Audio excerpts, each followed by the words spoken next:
फिर विकल है प्राण मेरे। तोड़ दो यह क्षितिज, मैं भी देख लूं उस ओर क्या है। यहाँ कवि की आत्मा अशांत और जिज्ञासु है।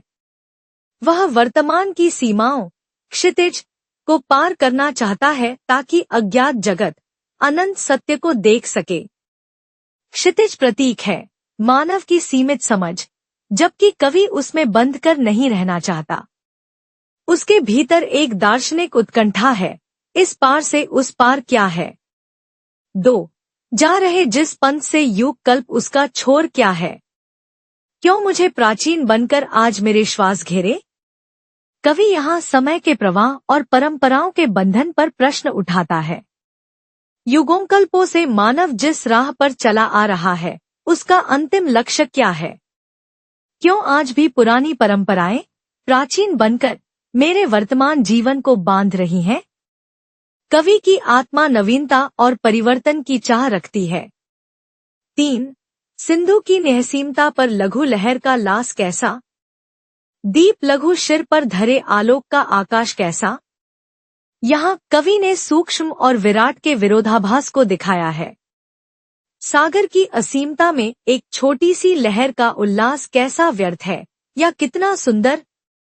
इसी प्रकार एक छोटा सा दीपक अपने सिर पर आकाश जैसा आलोक फैला सकता है। यह सूक्ष्म में महानता की अनुभूति है। कवि पूछता है, क्या मेरी सीमित सत्ता भी अनंत में कुछ अर्थ रखती है। 4 दे रही मेरी चिरंतनता क्षणों के साथ फेरे। यहाँ मानव जीवन की अस्थिरता और शाश्वतता का विरोधाभास है। आत्मा तो चिरंतन है, परंतु वह क्षणों के साथ फेरे ले रही है, अर्थात समय के चक्र में घूम रही है। यह मनुष्य की नश्वरता में अमरता की खोज का भाव है। 5 बिंबग्राहकता कणों को शलभ को चिर साधना दी। पुलक से नभ भर धरा को कल्पनामय वेदना दी।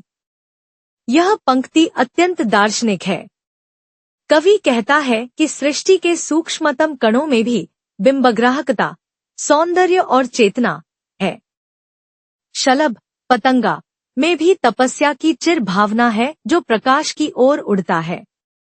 धरती को आकाश ने पुलक से कल्पनामय वेदना दी, अर्थात सृजन का सुख दुख, जीवन का द्वंद्व। 6 मत कहो हे विश्व, झूठे हैं अतुल वरदान तेरे। कवि यहाँ कहता है कि संसार के वरदान झूठे नहीं हैं। जीवन में जो सौंदर्य, संवेदना और करुणा है, वह सत्य है। यही मानवता की उपलब्धि है। 7 नभ डुबा पाया न अपनी बाढ़ में भी क्षुद्र तारे।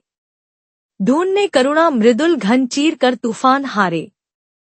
यहाँ कवि ने आशा और मानव संवेदना की अमरता को दर्शाया है। आकाश अपनी बाढ़ में भी छोटे छोटे तारों को नहीं डुबा सका, अर्थात विपत्तियां भी मानव की आशा और प्रकाश को बुझा नहीं पाती। करुणा की खोज में तूफान भी हार जाते हैं। यह मानवता की विजय का प्रतीक है। 8 अंत के तम में बुझे क्यों आदि के अरमान मेरे। यहाँ कवि का अंतर्द्वंद्व झलकता है। वह कहता है कि सृष्टि के आदि से जो अभिलाषा, अरमान जलती रही, वह अंत के अंधकार में बुझ क्यों जाए। यह पंक्ति अनश्वर आशा, सृजन और आत्मबल की पुकार है।